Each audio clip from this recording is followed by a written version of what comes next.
صلی علی رسولہ الکریم اما بعد فإنی اعوذ باللہ من الشیطان الرجیم بسم اللہ الرحمن الرحیم۔ الحمدللہ، اللہ کی رحمت اس کے فضل و کرم کے ساتھ آج ہم پارہ نمبر 11 کا آغاز کرنے لگے ہیں۔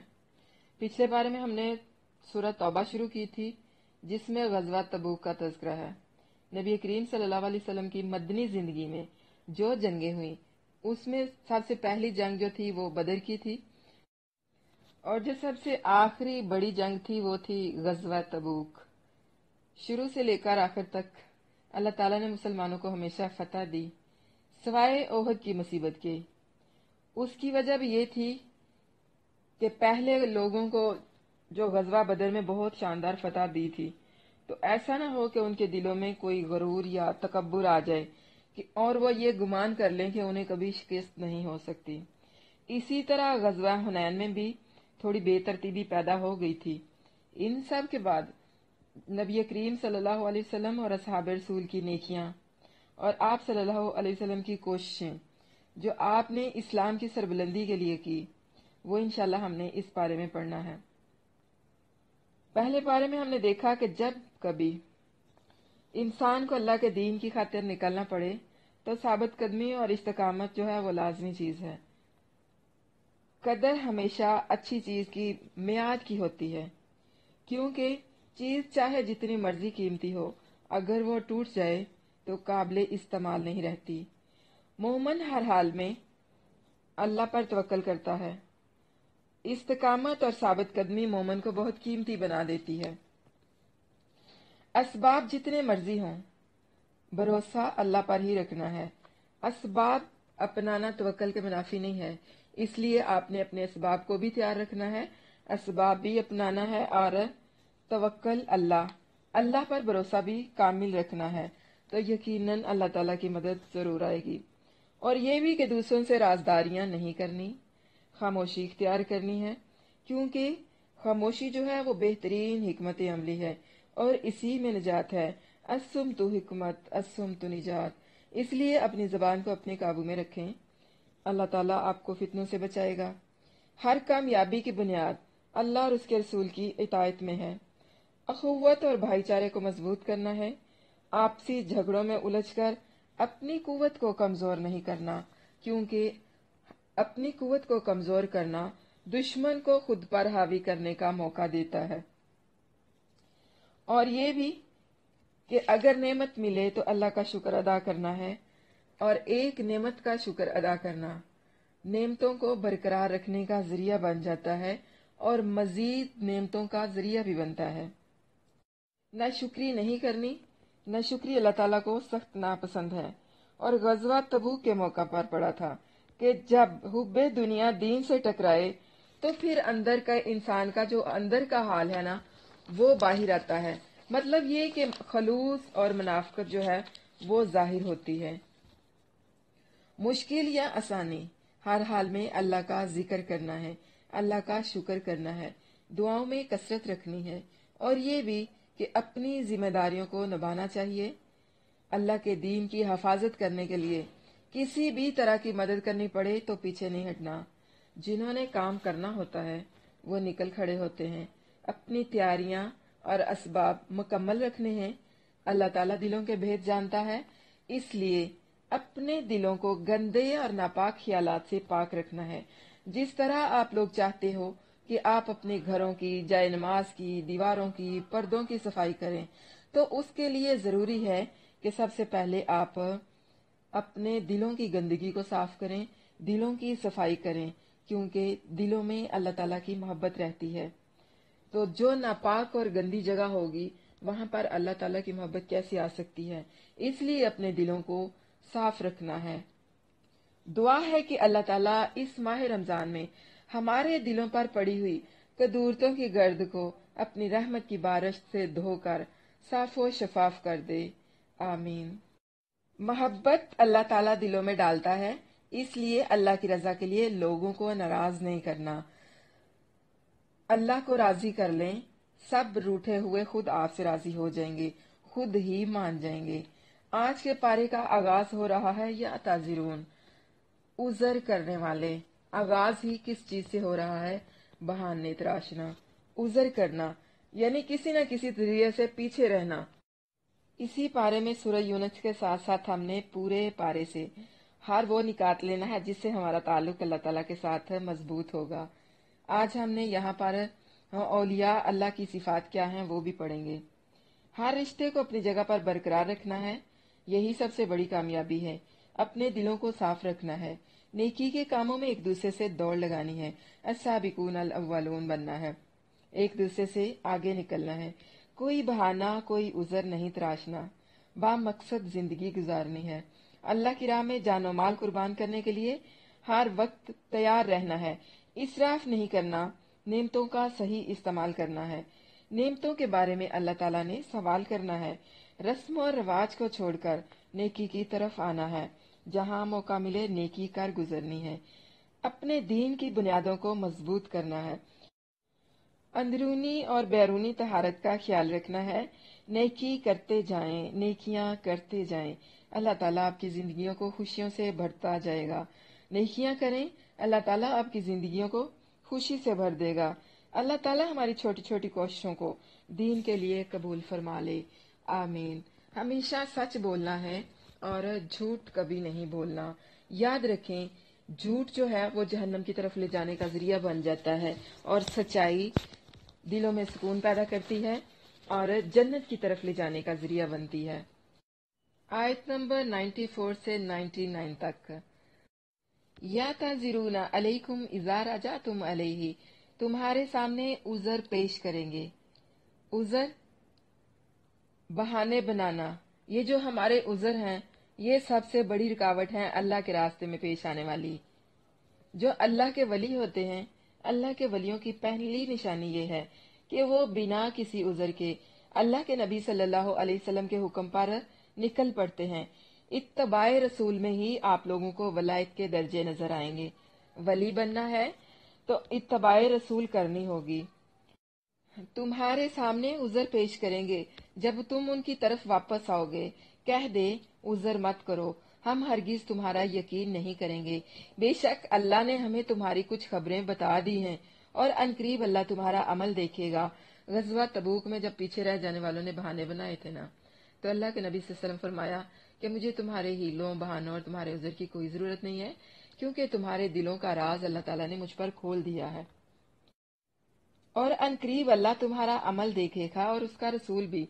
फिर तुम हर पोशीदा और हर जाहिर चीज को जानने वाले की तरफ लौटाए जाओगे, तो वो तुम्हें बताएगा जो कुछ तुम करते रहे थे। अनकरीब वो तुम्हारे लिए अल्लाह की कसमें खाएंगे जब तुम उनकी तरफ वापस आओगे, ताकि उनसे तवज्जो हटा लो। उन पर तवज्जो मत करो, बेशक वो गंदे हैं और उनका ठिकाना जहन्नम है। इसके बदले जो वो कमाते रहे तुम्हारे लिए कसम खाएंगे ताकि तुम उनसे राजी हो जाओ। पास अगर तुम उनसे राजी हो जाओ तो बेशक अल्लाह नाफरमान लोगों से राजी नहीं होता। यानी अल्लाह के नबी से अल्लाह ताला फरमा रहे हैं कि अगर आप उनसे राजी हो भी जाएंगे तो मैं उनसे राजी नहीं होऊंगा। अगर अल्लाह के नबी राजी हो भी जाएं तो अल्लाह गंदे और नापाक लोगों से राजी नहीं होता। बदवी लोग कुफर और नफाक में ज्यादा सख्त होते हैं। बदवी कौन होते हैं? जो देहातों में पले बड़े होते हैं। जानवरों के साथ रहते रहते उन लोगों के दिलों में भी सख्ती आ जाती है, तो इसलिए उनके बारे में यहाँ पर कहा गया है कि बदवी लोग कुफर और नफाक में ज्यादा सख्त हैं और ज्यादा लायक हैं।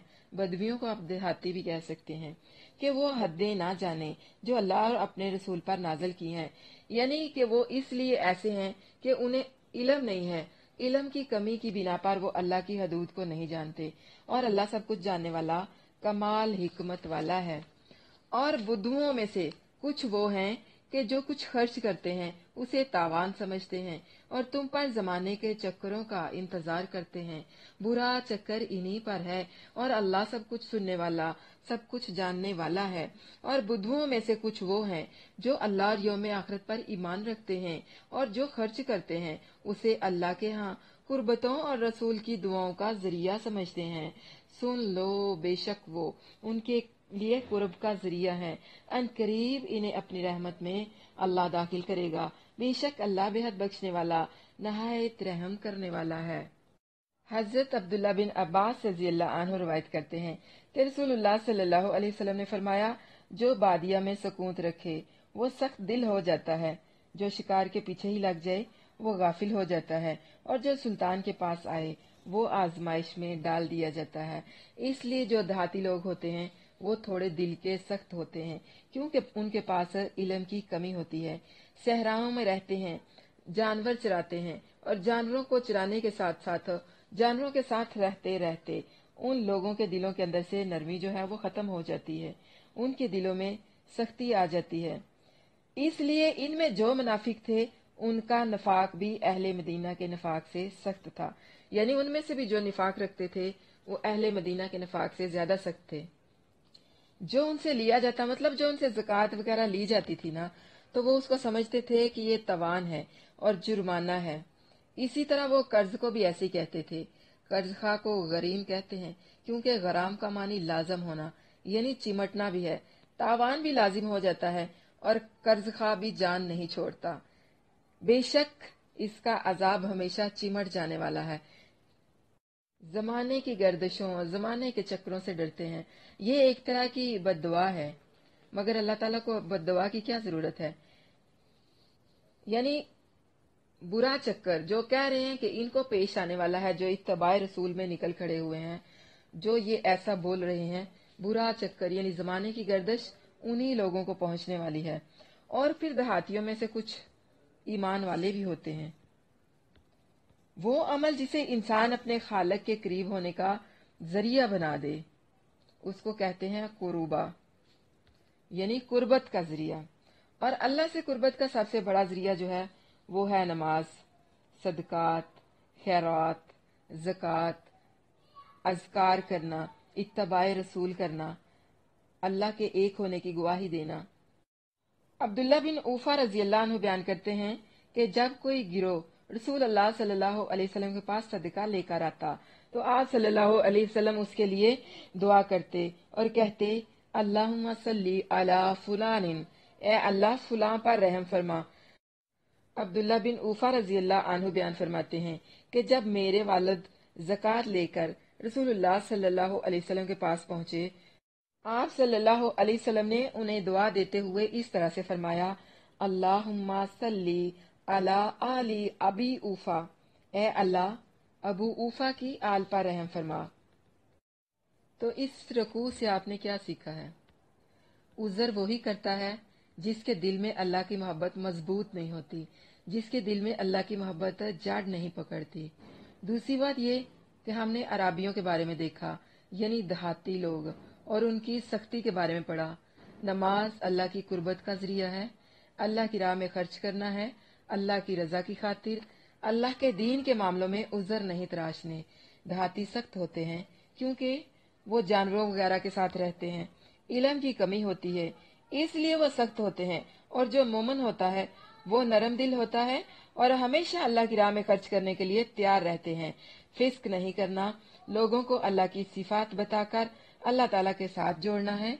ये बात हमेशा याद रखनी है कि अल्लाह ताला आपको देख रहा है। अगला रकू है रकू नंबर 200 से 110।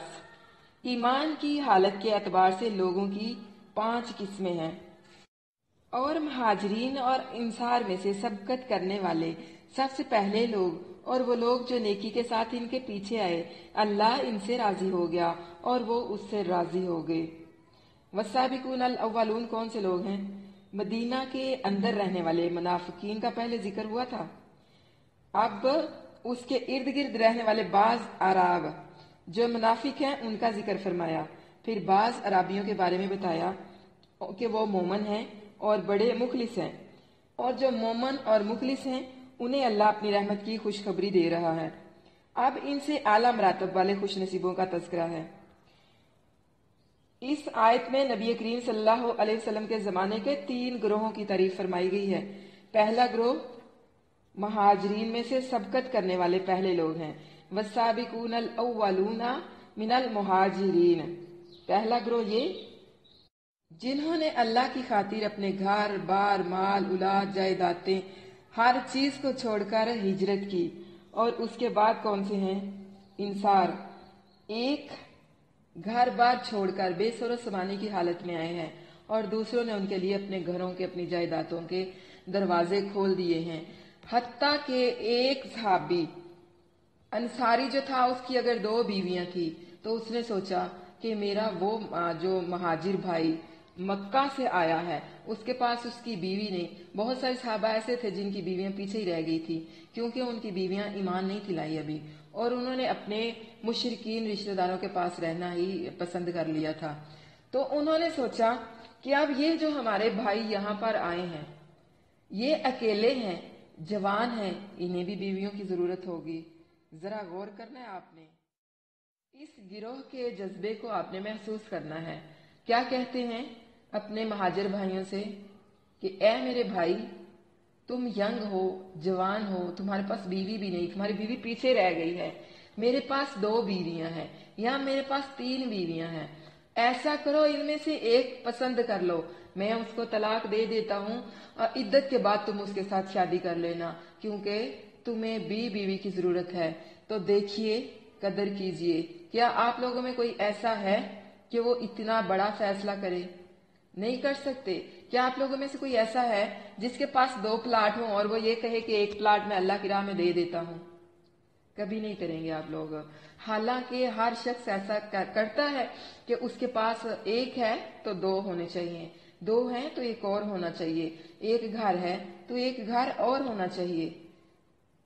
हिर्स बढ़ेगी, काम नहीं होगी। लेकिन जो अल्लाह के बंदे होते हैं वो अल्लाह की राह में देते हैं।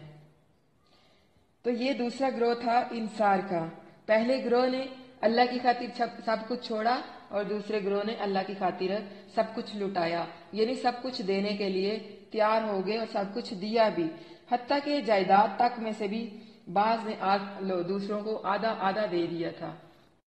बाज मुफस्सरीन का कहना है कि दूसरा ग्रोह इंसार में से साबिकून वो हैं जिन्होंने मदीना से आकर 1190 में मक्का में हज के मौका पर रसूलुल्लाह सल्लल्लाहु अलैहि वसल्लम के हाथ पर पहली बैते अक़बा की थी। ये 7 अफराद थे। दूसरी बैते अक़बा जो 1290 में हुई थी उसमें 70 आदमी और 2 खवातीन शामिल थी। फिर जो उनके बाद रसूलुल्लाह सल्लल्लाहु अलैहि वसल्लम की खिदमत में मदीना हिजरत से पहले मुसअब बिन उमैर रज़ियल्लाहु अन्हु के हाथ पर मुसलमान हुए। फिर वो सब अहले मदीना जो आप सल्लल्लाहु अलैहि वसल्लम की मदीना आमद के बाद मुसलमान हुए, इन सबको दर्जा बदर्जा सबकत हासिल है। और तीसरा ग्रोह वो है जिन्होंने साबिकीन, महाजरीन और इंसार के बाद ईमान लाकर हिजरत या नुसरत का शर्फ हासिल किया। जैसा कि सूरत इनफाल में भी महाजरीन का तज़किरा है ना, फरमाया और जो लोग बाद में ईमान लाए और हिजरत की और तुम्हारे साथ मिलकर जिहाद किया। गोया सुलह हुदैबिया के बाद रसूलुल्लाह सल्लल्लाहु अलैहि वसल्लम की जिंदगी में ईमान लाने वाले और इस पर इस्तकामत इख्तियार करने वाले तमाम सहाबा कराम इस तीसरे ग्रोह में शामिल हैं। जिनसे अल्लाह राजी हो जाता है वो अल्लाह से राजी हो जाते हैं और फिर अल्लाह ताला उन्हें अपने बेशुमार कीमती अनामात से नवाजता है और उसने उसके लिए ऐसे बागात तैयार किए हैं जिनके नीचे से नहरें बहती हैं। इनमें हमेशा रहने वाले हैं। हमेशा रहना यही बहुत बड़ी कामयाबी है। और उन लोगों में से जो तुम्हारे इर्द गिर्द बुद्धुओं में से हैं, कुछ मुनाफिक हैं, कुछ अहले मदीना में से भी जो निफाक पर अड़ गए हैं। तू इन्हें नहीं जानता, हम ही इन्हें जानते हैं। क्या मालूम हुआ कि अल्लाह के नबी भी नहीं जानते, गैब की बात सिर्फ अल्लाह जानता है। अनकरीब हम इन्हें 2 बार अजाब देंगे, फिर वो बहुत बड़े अजाब की तरफ लौटाए जाएंगे। और कुछ दूसरे हैं जिन्होंने अपने गुनाहों का इकरार किया, उन्होंने कुछ अमल नेक और कुछ दूसरे बुरे मिला दिए, यानी खलत मलत कर दिया। करीब है कि अल्लाह इन पर फिर मेहरबान हो जाए। यकीनन अल्लाह बेहद बख्शने वाला, नहायत रहम करने वाला है। इनके मालों से सदका ले, इसके साथ तू इन्हें पाक करेगा और इन्हें साफ करेगा और उनके लिए दुआ कर। बेशक तेरी दुआ इनके लिए बाइसे सुकून है और अल्लाह सब कुछ सुनने वाला, सब कुछ जानने वाला है।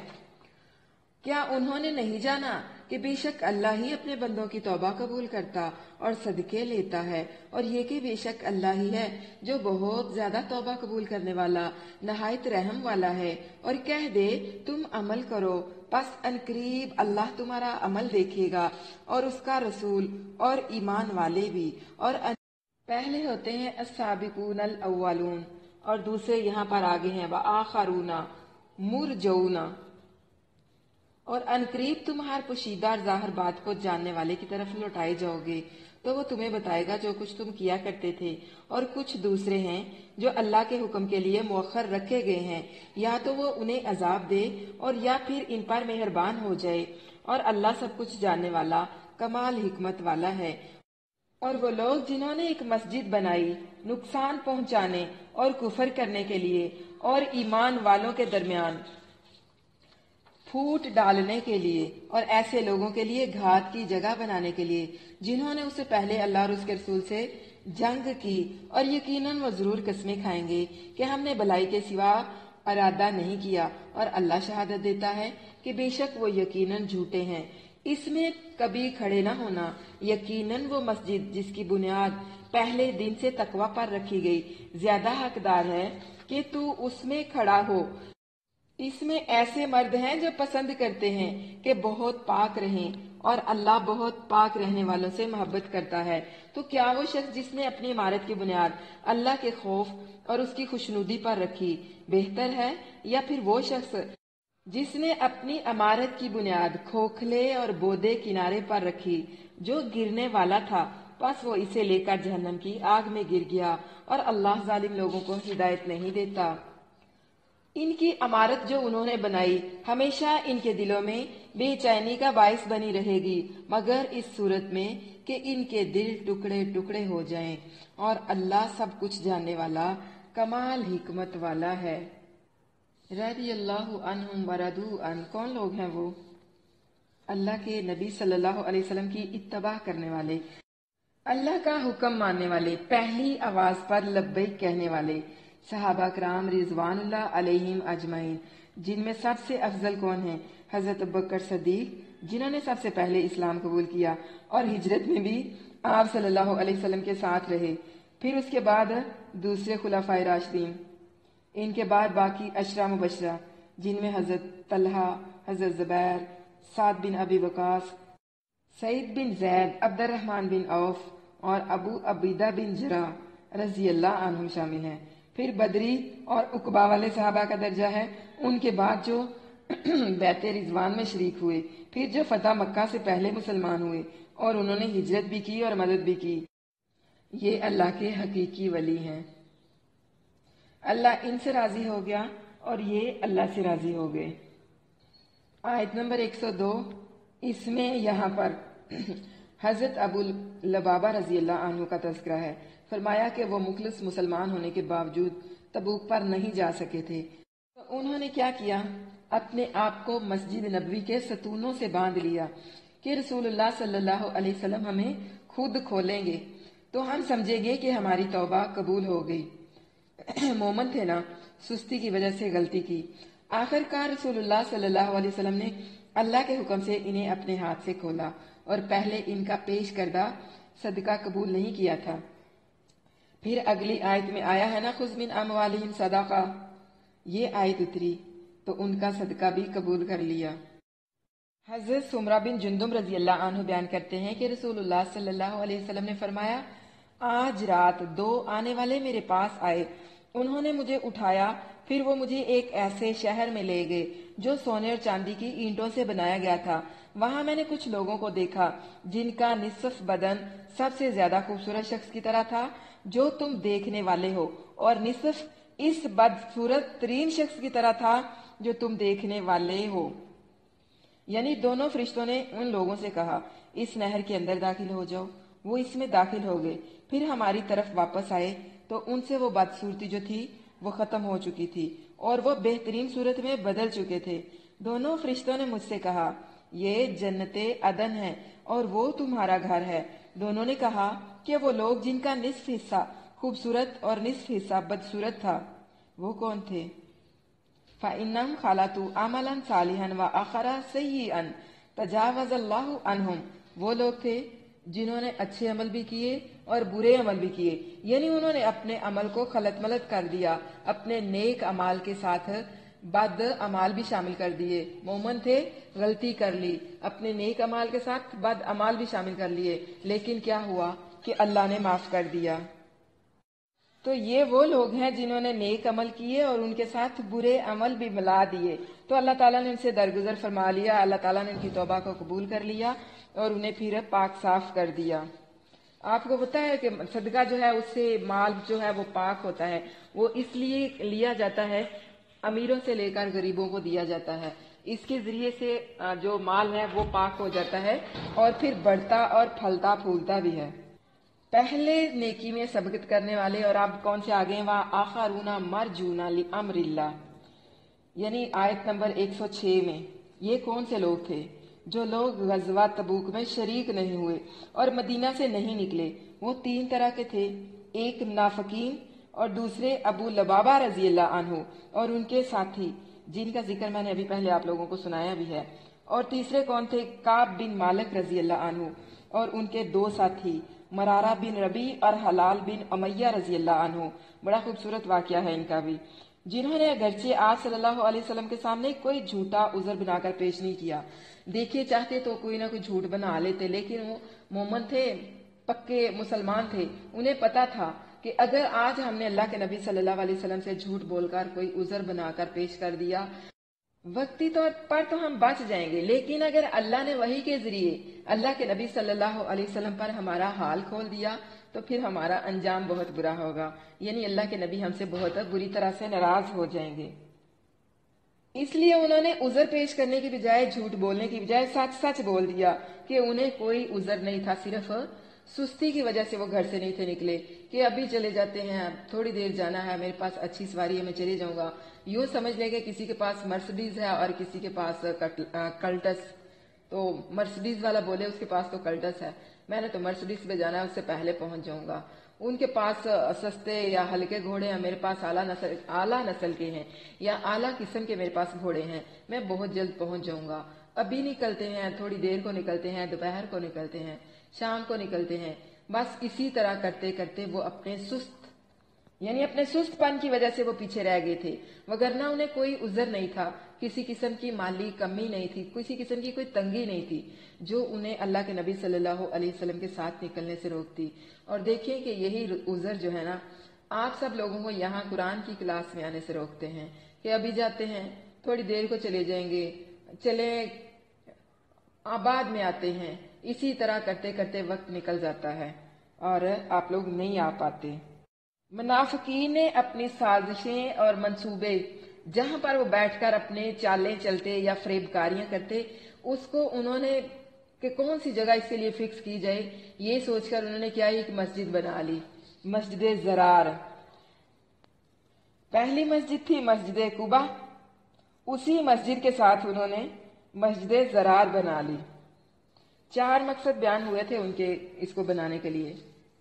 پہلا ایک، یعنی یہ مسجد اللہ تعالیٰ کی عبادت کے لیے نہیں بلکہ مومنوں کو نقصان پہنچانے کی اور انہیں تکلیف دینے کے لیے تھی، اور دوسری وَکُفْرًا، یعنی مساجد کی بنیاد تو اللہ اور اس کے رسول پر ایمان اور اکیلے اللہ کو پکارنے کے لیے ہوتی ہے، جیسا کہ فرمایا وَأَنَّ الْمَسَاجِدَ لِلَّهِ فَلَا تَدْعُوا مَعَ اللَّهِ أَحَدًا، مگر اس کی بنیاد اللہ تعالیٰ اور اس کے رسول کے خلاف دلوں میں چھپا ہوا کفر اور شرک اور اس کی ترویج تھی۔ اور تیسری وجہ وَتَفْرِيقًا بَيْنَ الْمُؤْمِنِينَ، مومنوں کے درمیان تفریقہ ڈالنے کے لیے، یعنی مسجد قباء کی موجودگی میں۔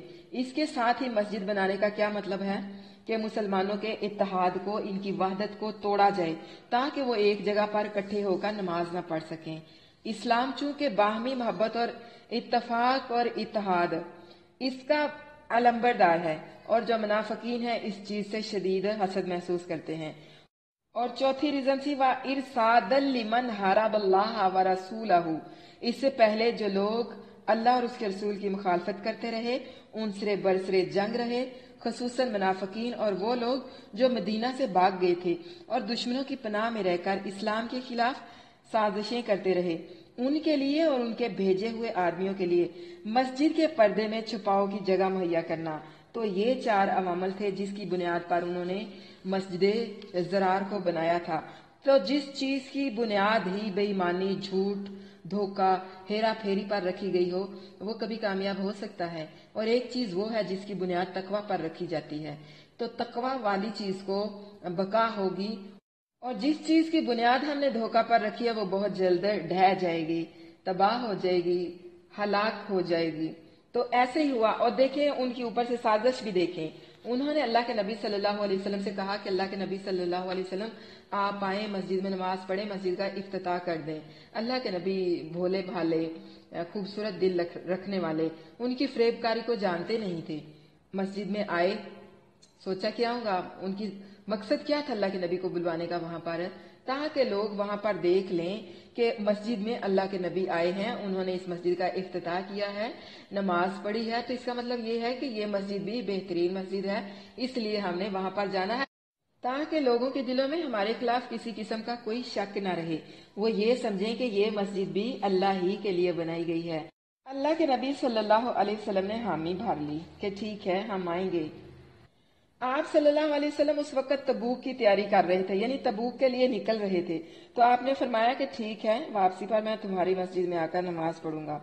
جب آپ صلی اللہ علیہ وسلم تبوک سے واپس آئے، مدینہ کے ابھی بالکل قریب پہنچے ہی تھے کہ حضرت جبرائیل علیہ السلام یہ آیت لے کر آ گئے، جن میں اس مسجد کا پول کھول دیا گیا اور یہ بھی بتا دیا گیا کہ یہ لوگ یقیناً قسمیں کھائیں گے کہ ہمارا ارادہ اس مسجد بنانے سے بلائی کے سوا کچھ نہیں تھا، جبکہ اللہ تعالیٰ خود شہادت دے رہا ہے کہ یہ لوگ جو ہیں جھوٹے ہیں۔ مسجد قباء کی بنیاد تقوی پر رکھی گئی تھی، اس لیے رسول اللہ صلی اللہ علیہ وسلم نے فرمایا مسجد قباء میں نماز عمرہ کی طرح ہے۔ حضرت عبداللہ بن عمر رضی اللہ عنہ بیان کرتے ہیں کہ رسول اللہ صلی اللہ علیہ وسلم ہر ہفتے کے دن مسجد قباء میں سوار ہو کر یا پیدل آیا کرتے تھے اور اس میں 2 رکعت نماز پڑھا کرتے تھے۔ اس مسجد کی تعمیر کا واقعہ بھی بڑا خوبصورت واقعہ ہے۔ رسول اللہ صلی اللہ علیہ وسلم ہجرت کے موقع پر پہلے بنو عمرو بن عوف میں 10 سے کچھ زیادہ راتیں ٹھہرے اور اس مسجد کی بنیاد رکھی جو اسسا علی التقوی من اول یوم، یعنی آپ صلی اللہ علیہ وسلم نے اس میں نماز پڑھی، پھر اپنی اونٹنی پر سوار ہوئے اور لوگوں کے ساتھ چلتے ہوئے آگے روانہ ہوئے، یہاں تک کہ اونٹنی رسول اللہ صلی اللہ علیہ وسلم کی اس مسجد کے پاس بیٹھ گئی جو مدینہ میں ہے، اور وہ سہل اور سہیل رضی اللہ عنہ کی کھجوریں سکھانے کی جگہ تھی، یعنی ان 2 یتیم بچوں کی جگہ تھی۔ رسول اللہ صلی اللہ علیہ وسلم نے اس کا مصداق مسجد نبوی کو قرار دیا۔ حضرت ابو سعید خدری رضی اللہ عنہ بیان کرتے ہیں کہ 2 آدمیوں کی اس مسجد کے بارے میں بحث ہو گئی کہ وہ کون سی مسجد ہے جو اسسا علی التقوی من اول یوم، یعنی مسجد قباء ہے۔ دوسرے نے کہا وہ مسجد رسول صلی اللہ علیہ وسلم ہے، یعنی مسجد نبوی ہے۔ تو رسول اللہ صلی اللہ علیہ وسلم نے فرمایا وہ میری یہ مسجد ہے، یعنی مسجد نبوی۔ مسجد قباء اور مسجد نبوی دونوں مسجدوں کی بنیاد پہلے ہی دن سے تقوی پر رکھی گئی تھی، اور ہر وہ چیز جس کی بنیاد تقوی پر رکھی جائے وہ ہمیشہ پھلتی پھولتی ہے، اور دیکھیں کہ اس میں اللہ تعالیٰ نے برکت رکھ دی، اور جس کی بنیاد منافقت، دھوکے اور ریاکاری پر رکھی گئی اس کو حکم دیا گیا کہ اس کو جلا دیا جائے، تو اس لیے مسجد زرار کو جلا دیا گیا۔ تو کیا سیکھا آپ نے؟ پہلی بات کہ دعوت حق پر لبیک کہنا ہے اور سابقون الاولون بننا ہے، پھر اللہ سے راضی رہنا ہے، کہیں الحمدللہ۔ نفاق پر اڑنا نہیں ہے، اللہ ہی اپنے بندوں کی توبہ قبول کرتا ہے، اس لیے غلطی ہو جائے تو اللہ سے توبہ کرنی ہے۔ اللہ صدقات کو قبول کرتا ہے، صدقات دے کر یعنی زکوٰۃ دینی ہے، اور زکوٰۃ دے کر اپنے مالوں کو پاک صاف کرنا ہے، ہر معاملے میں اللہ کی رحمت کی امید رکھنی ہے، اللہ اور اس کے رسول صلی اللہ علیہ وسلم کی مخالفت نہیں کرنی۔ اللہ پاک رہنے والوں کو پسند کرتا ہے، اس لیے پاک رہنا ہے۔ خود سے سوال کریں کہ کیا آپ نیکیوں میں پہل کرتی ہیں؟ اللہ کے لیے خوشی خوشی خود کو بیچ دیں، کیونکہ اللہ نے مومنوں کی جان و مال ان سے خرید لیے ہیں۔ آگے انشاءاللہ اسی کا ذکر آنے والا ہے۔ اگلا رکوع درج کر لیں، 111 سے 118۔ جنت کا سودا۔ بے شک اللہ نے مومنوں سے ان کی جانیں اور ان کے مال خرید لیے ہیں، اس کے بدلے کہ یقیناً ان کے لیے جنت ہے، اور وہ اللہ کے راستے میں لڑتے ہیں، پس قتل کرتے ہیں اور قتل کیے جاتے ہیں۔ یہ تورات اور انجیل اور قرآن میں سے اس کے ذمے پکا وعدہ ہے، اور اللہ سے زیادہ اپنا وعدہ پورا کرنے والا کون ہے؟ تو اپنے اس سودے پر خوش ہو جاؤ جو تم نے اس سے کیا ہے، اور یہی بہت بڑی کامیابی ہے۔ اس سودے سے مراد کون سا سودا ہے؟ اللہ کی راہ میں خرچ کرنا، یعنی جہاد کرنا۔ سودے کا سامان کیا ہے؟ मोमनों की जानें और माल और कीमत इसकी इतनी और बेमिसाल है जो न किसी आंख ने देखी है, न किसी कान ने सुनी है, और न किसी इंसान के दिल में उसका कभी ख्याल आया है। तो फिर ये सौदा कौन सा हो सकता है? ये माहदा सिर्फ इस पर नहीं कि वो कत्ल किए जाएंगे तो ही कीमत मिलेगी, बल्कि अल्लाह के दीन की नुसरत यानी अल्लाह के दीन की मदद के लिए, अल्लाह के कलमे को बुलंद करने के लिए वो कफार को कत्ल करेंगे तब भी यही कीमत मिलेगी, और अगर कत्ल किए जाएंगे तब भी यही कीमत मिलेगी, यानी जन्नत। फिर इस माहदे की बाकायदा तस्जील यानी रजिस्ट्री आसमानी किताबों तौरात, अंजील और कुरान में की गई है। इससे बढ़कर सौदे की पुख्तगी का तहरीरी सबूत और क्या हो सकता है? फिर इसे अल्लाह ताला का सच्चा पक्का अहद करार देकर फरमाया, अल्लाह ताला से बढ़कर कौन अपना अहद पूरा करने वाला है? आखिरत की कामयाबी ही सबसे बड़ी कामयाबी है। हजरत हसन बसरा राहिमहुल्लाह फरमाते हैं कि उन्होंने फरमाया, अल्लाह ताला का करम देखिए, जाने हैं तो उसी ने दी, माल है तो उसने अता फरमाए, फिर वो हम ही से उसका सौदा कर रहा है कि हम उसके रास्ते में खर्च करेंगे और वो हमें उसके बदले में जन्नत में दाखिल करेगा। ना सिर्फ जन्नत में दाखिल करेगा बल्कि उसे हमारी मलकियत बना देगा। जन्नत जो है वो मोमनों की मिरास है, विरासत है मोमनों की, मोमनों को मिलने वाली है जन्नत। और मोमन कौन है, उनकी सिफात क्या है, ये अगली आयत में आ रही हैं। मोमन वो हैं जो तौबा करने वाले, इबादत करने वाले, हम्द करने वाले, अल्लाह की राह में सफर करने वाले, रुकू करने वाले, सजदा करने वाले, नेकी का हुक्म देने वाले और बुराई से मना करने वाले और अल्लाह की हदों की हिफाजत करने वाले। कौन लोग? चौकीदार। चौकीदार होता है ना, जिसे हम गेट के पास बिठा देते हैं कि आपने किसी को अंदर नहीं जाने देना और ना ही बिला इजाजत कोई अंदर से बाहर आएगा। तो ये दिलों की हिफाजत यानी हदूदुल्लाह, दिल की हदूद पर पहरा बिठाना है कि निफाक को हमने अपने दिल के अंदर नहीं जाने देना और अंदर से अपनी नेकियों को बाहर निकलकर खत्म नहीं होने देना, बल्कि अपने ईमान को बढ़ाना है और अपनी नेकियों को बढ़ाना है, यानी अपनी नेकियों में कमी नहीं करनी। अच्छी चीज को हमने खुद से जुदा नहीं होने देना और बुरी चीजों को हमने अपने पास आने नहीं देना। वबश्शिरिल मुमिनीन, और उन मोमनों को खुशखबरी दे दे। इस आयत में अल्लाह ताला ने सच्चे मुजाहिद मोमनों की 9 सिफात बयान फरमाई हैं। पहली 6 सिफात में से सिर्फ अल्लाह ताला के साथ मामला है, 7वीं और 8वीं सिफत का ताल्लुक मखलूक से है और आखिरी का ताल्लुक दोनों से है, यानी खालिक से भी है और मखलूक से भी है। तो अत्ताइबून कौन है? अपने गुनाहों पर नादम होकर उनको छोड़ने का अज़म करके अल्लाह ताला से माफी मांगने वाले, तौबा करने वाले। तीसरे अल आबिदून अल हामिदून, मुश्किल और आसानी, खुशी और नाखुशी, आराम और तकलीफ, हर हाल में अल्लाह की इबादत करने वाले, हर हाल में उसकी तारीफ करने वाले, उससे राजी रहने वाले। अस्साइहून, इसका मानी है पानी का जमीन पर फैल जाना, यानी इबादत के लिए घर बार छोड़कर जमीन में निकल जाना, अपनी आसाइशो आराम को तर्क कर देना। हजरत अबू उमामा रजी अल्लाह अन्हु से रवायत है कि एक आदमी ने कहा, या रसूलुल्लाह सल्लल्लाहु अलैहि वसल्लम, मुझे सियाहत की इजाजत दीजिए। नबी करीम सल्लल्लाहु अलैहि वसल्लम ने फरमाया, मेरी उम्मत की सियाहत जहाद फी सबीलिल्लाह है। अस्साइहून, इसमें वो तालिब इल्म भी आ जाते हैं जो अल्लाह का दीन सीखने के लिए शहर बा शहर सफर करते हैं, जिस तरह इसमें हम लोग भी शामिल हैं, आप लोग भी इसमें शामिल हैं, क्योंकि आप लोग भी अब अल्लाह का दीन सीखने के लिए, कुरान सीखने के लिए अपने काम छोड़कर इस क्लास में जमा हैं। उसके बाद हैं अर्राकिऊन साजिदून, इसके अव्वलीन मसदाक तो वो हैं जो फर्ज नमाजों के अलावा नफल भी अदा करते हैं, जिनके मतलब कफार ने भी शहादत दी कि वो रात को राहिब और दिन को शाह सवार होते हैं। वरना कम अज कम फर्ज नमाजों के पाबंद होना तो उसके लिए बुनियादी चीज है। तर्क नमाज के साथ साथ अपने आप को जन्नत के सौदागर समझना अपनी जान को महज धोखा देने के सिवा कुछ भी नहीं। और अगली कौन सी क्वालिटीज है मोमिनीन की? अल आमिरूना बिल मारूफ, यानी अमर बिल मारूफ का हुक्म करना है, दूसरों को नेकी का हुक्म देना है और बुराई से मना करना है। कफार को मुसलमान बनाने वाले और मुसलमानों को इस्लाम पर अमल की ताकीद करने वाले, और सिर्फ दूसरों ही को नहीं, खुद भी अल्लाह की हर हदूद की पाबंदी करने वाले और उसके हर हुक्म की इतायत करने वाले।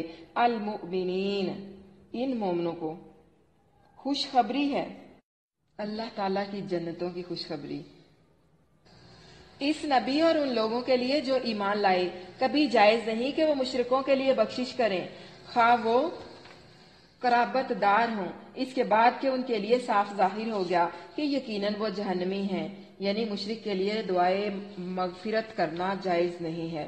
اور ابراہیم کا اپنے باپ کے لیے بخشش مانگنا نہیں تھا مگر اس وعدے کی وجہ سے جو اس نے اس سے کیا تھا، پھر جب اس کے لیے واضح ہو گیا کہ بے شک وہ اللہ کا دشمن ہے تو وہ اس سے بے تعلق ہو گیا۔ بے شک ابراہیم علیہ السلام یقیناً بہت نرم دل اور بڑے بردبار تھے۔ حضرت علی رضی اللہ عنہ سے روایت ہے کہ میں نے ایک آدمی کو سنا کہ وہ اپنے ماں باپ کے لیے استغفار کر رہا تھا جبکہ وہ مشرک تھے۔ میں نے کہا تم ان کے لیے بخشش کی دعا کر رہے ہو جبکہ وہ مشرک تھے؟ تو اس نے آگے سے کہا کیا حضرت ابراہیم نے اپنے باپ کے لیے استغفار نہیں تھا کیا؟ تو نبی کریم صلی اللہ علیہ وسلم کے پاس جب میں آیا اور آپ سے یہ بات ذکر کی تو اس وقت اللہ تعالیٰ نے اس آیت کو نازل فرمایا اور ساتھ میں کہا کہ حضرت ابراہیم کا اپنے باپ کے لیے بخشش مانگنا نہیں تھا مگر اس وعدے کی وجہ سے جو اس نے اپنے باپ سے کیا تھا، یعنی جب حضرت ابراہیم نے اپنے باپ کو دعوت دی تھی نا دین کی تو اس نے انکار کر دیا تھا اور حضرت ابراہیم نے اسلام کو گھر سے نکال دیا تھا۔ تو انہوں نے اس وقت وعدہ کیا تھا کہ میں تمہارے لیے یعنی میں آپ کے لیے بخشش کی دعا کرتا رہوں گا، اللہ تعالیٰ سے آپ کے لیے توبہ مانگتا رہوں گا۔ تو جو حضرت ابراہیم دعا مانگتے ہیں وہ اس لیے نہیں کہ باپ کی محبت میں مانگ رہے ہیں بلکہ اس لیے کہ انہوں نے ان سے وعدہ کیا تھا اپنے وعدے کی خاطر۔ حضرت ابراہیم علیہ السلام نے اپنے باپ کے لیے دعائے مغفرت کی اور روز قیامت ان کے لیے سفارش بھی کریں گے کہ یا اللہ میرے باپ کے جہنم میں ہونے سے زیادہ میری کیا رسوائی ہے۔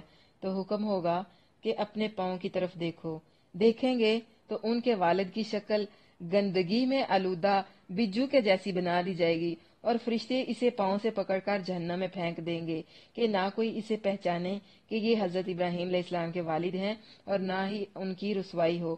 اللہ تعالیٰ نے اپنے خلیل کو رسوائی سے بچا لیا مگر مشرک کو جہنم سے نہیں بچایا۔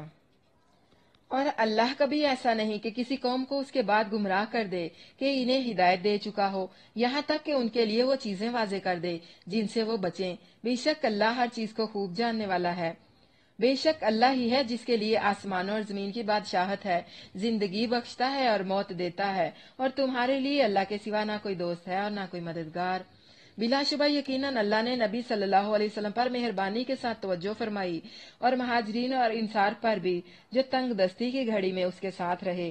اس کے بعد کی قریب تھا کہ ان میں سے ایک گروہ دل کے ٹیڑھے ہو جائیں، پھر وہ ان پر زیادہ مہربان ہو گیا، یقیناً وہ ان پر بہت شفقت کرنے والا نہایت رحم والا ہے۔ اور ان تینوں پر بھی جو موقوف رکھے گئے یہاں تک کہ جب ان پر زمین تنگ ہو گئی باوجود اس کی فراخی کے اور ان پر ان کی جانیں تنگ ہو گئیں اور انہوں نے یقین کر لیا کہ بے شک اللہ سے پناہ کی کوئی جگہ اس کی جناب کے سوا نہیں ہے، پھر اس نے ان پر مہربانی کے ساتھ توجہ فرمائی تاکہ وہ توبہ کریں۔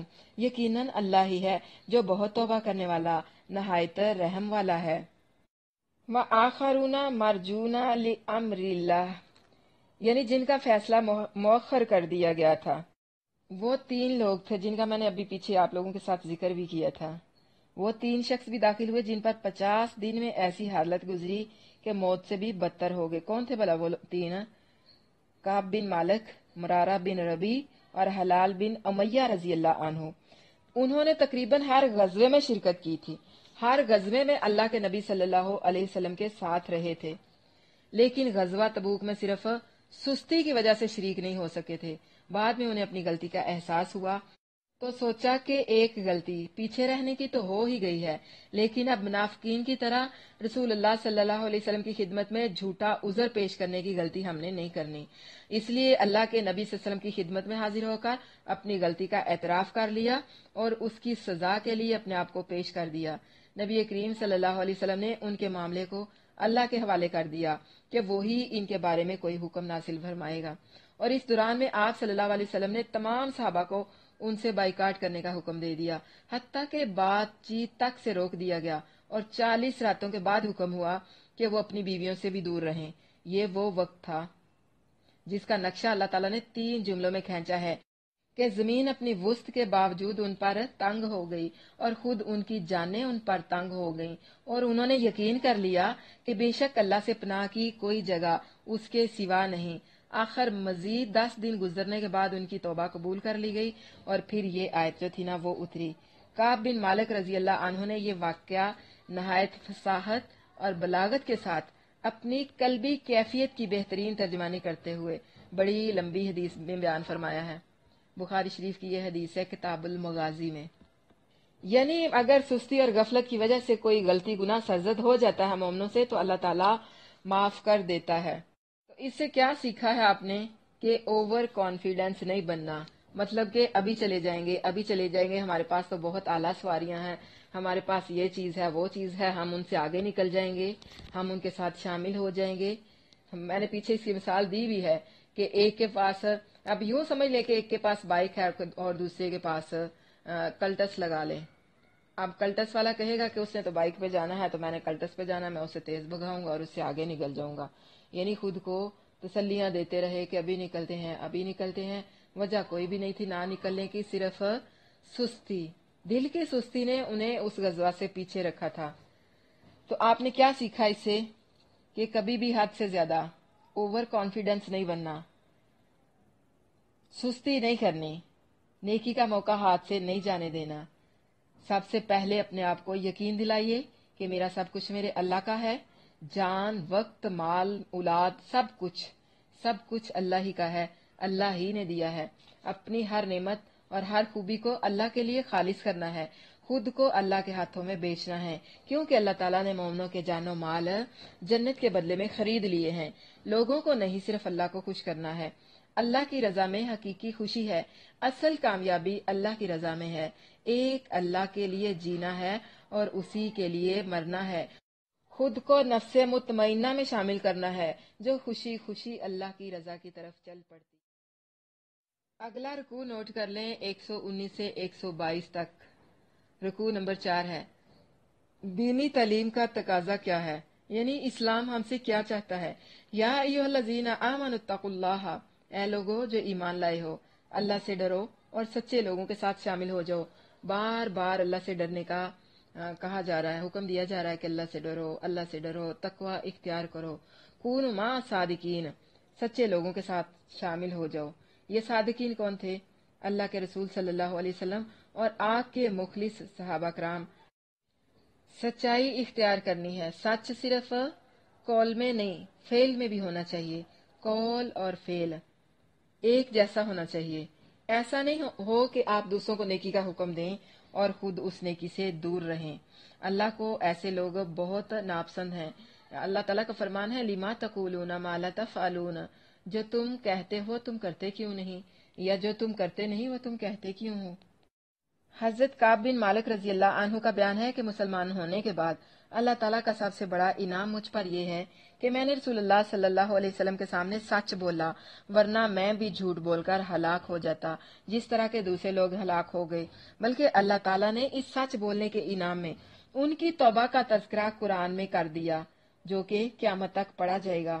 ہے نا خوش نصیبی کی بات۔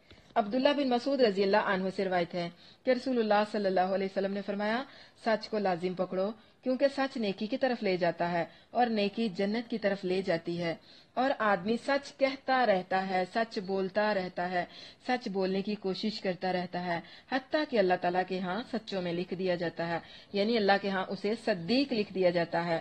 اور جھوٹ سے بچ جاؤ کیونکہ جھوٹ نافرمانی کی طرف لے جاتا ہے اور نافرمانی آگ کی طرف لے جاتی ہے۔ اور آدمی جھوٹ کہتا رہتا ہے، جھوٹ بولتا رہتا ہے، جھوٹ کی کوشش میں لگا رہتا ہے، یہاں تک کہ اللہ تعالیٰ کے ہاں کذاب لکھ دیا جاتا ہے، یعنی جھوٹا لکھ دیا جاتا ہے۔ اللہ سے دعا ہے کہ اللہ تعالیٰ ہمیں سچوں میں لکھ دے، جھوٹوں میں نہ لکھے، آمین۔ جب کوئی دعائیہ کلمات آئیں تو دل سے آمین بولا کریں۔ مدینہ والوں کا اور ان کے ارد گرد جو بدوی تھے ان کا حق نہ تھا کہ وہ رسول اللہ صلی اللہ علیہ وسلم سے پیچھے رہتے، اور نہ یہ کہ اپنی جانوں کو اس کی جان سے زیادہ عزیز رکھتے، یہ اس لیے کہ بے شک وہ اللہ کے راستے میں انہیں نہ کوئی پیاس پہنچتی ہے اور نہ کوئی تھکان اور نہ کوئی بھوک، اور نہ کسی ایسی جگہ پر قدم رکھتے ہیں جو کافروں کو غصہ دلائے، اور نہ کسی دشمن سے کوئی کامیابی حاصل کرتے ہیں، مگر اس کے بدلے ان کے لیے एक नेक अमल लिख दिया जाता है। यकीनन अल्लाह नेकी करने वालों का अजर जाया नहीं करता। मदीना में रहने वाले लोगों और उनके इर्द गिर्द रहने वाले देहातियों यानी कबीला मुज़ैना, जुहैना, अशजद, असलम और गफार, इन लोगों को हुक्म दिया गया है कि तंगी और तकलीफ में भी आप सल्लल्लाहु अलैहि वसल्लम के साथ ही रहना है। हर मुश्किल मौका पर आप सल्लल्लाहु अलैहि वसल्लम के साथ रहना है, खुश दिली के साथ रहना है।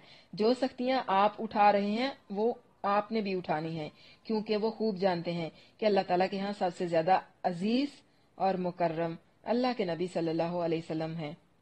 तो जब आप इतनी इज्जत और करामत के बावजूद इतनी सख्तियों और मुश्किलात का सामना कर रहे हैं, तो फिर हम सबका हक है कि जिन सख्तियों का सामना आप कर रहे हैं उन सख्तियों का सामना हम भी करें। यानी फिर हमें भी अपनी जानो माल की परवाह नहीं करनी चाहिए। अल्लाह के नबी सल्लल्लाहु अलैहि वसल्लम की जान सबसे ज्यादा कीमती है, तो हमें भी अपनी जान अल्लाह के नबी सल्लल्लाहु अलैहि वसल्लम के ऊपर निछावर करनी चाहिए। हजरत अब्दुल्ला बिन हशाम रजी अल्लाह अन्हु फरमाते हैं कि हम नबी सल्लल्लाहु अलैहि वसल्लम के साथ थे। आप सल्लल्लाहु अलैहि वसल्लम ने उमर बिन खत्ताब रजी अल्लाह अन्हु का हाथ पकड़ा तो हजरत उमर रजी अल्लाह अन्हु ने कहा, या रसूलुल्लाह सल्लल्लाहु अलैहि वसल्लम, यकीनन आप मुझे हर चीज से ज्यादा महबूब हैं, ज्यादा अजीज हैं, सिवाय मेरी जान के। तो नबी करीम सल्लल्लाहु अलैहि वसल्लम ने फरमाया, नहीं, उस जात की कसम जिसके हाथ में मेरी जान है, यहाँ तक कि मैं तुम्हें तुम्हारी जान से भी ज्यादा महबूब हो जाऊं। तो हजरत उमर रजी अल्लाह अन्हु ने कहा, तो फिर यकीन कीजिए कि अब अल्लाह की कसम आप मुझे मेरी जान से भी ज्यादा महबूब हैं। तो नबी करीम सल्लल्लाहु अलैहि वसल्लम ने फरमाया, अब ए उमर तू कामिल मोमिन बन गया। तो कैसे होते हैं मोमिन? कहा और मान लिया पहली बात को बिना किसी हीलो हुज्जत के। ये अल्लाह के सच्चे वलियों की निशानी है। और ना वो खर्च करते हैं कोई छोटा खर्च और ना कोई बड़ा और ना कोई वादी तय करते हैं, मगर वो उनके लिए लिख लिया जाता है ताकि अल्लाह इन्हें इस अमल की बेहतरीन जजा दे जो वो किया करते थे। हजरत अब्दुर्रहमान बिन सुमरा रजी अल्लाह अन्हु फरमाते हैं कि उस्मान बिन अफ़्फ़ान रजी अल्लाह अन्हु 1000 दिनार अपनी आस्तीन में लेकर आए। जब आप सल्लल्लाहु अलैहि वसल्लम ने जैशुल उसरा यानी जैशुल उसरा को तैयार किया तो उसे आप सल्लल्लाहु अलैहि वसल्लम की गोद में डाल दिया। हजरत अब्दुर्रहमान बिन सुमरा रजी अल्लाह अन्हु फरमाते हैं कि फिर मैंने नबी करीम सल्लल्लाहु अलैहि वसल्लम को देखा कि आप इन्हें अपनी गोद में उलट पलट करते थे और फरमाते थे, आज के बाद उस्मान जो भी काम करेगा उसे नुकसान नहीं मिलेगा। अल्लाह की राह में जो भी खर्च करेंगे अल्लाह ताला उसे आप लोगों को दुगना तिगना करके लौटा देगा। इसलिए अल्लाह की राह में खर्च करने से अपना हाथ तंग ना करें। यहाँ पर जहाद के बारे में बात हो रही है ना। मुश्किलात मसाइब,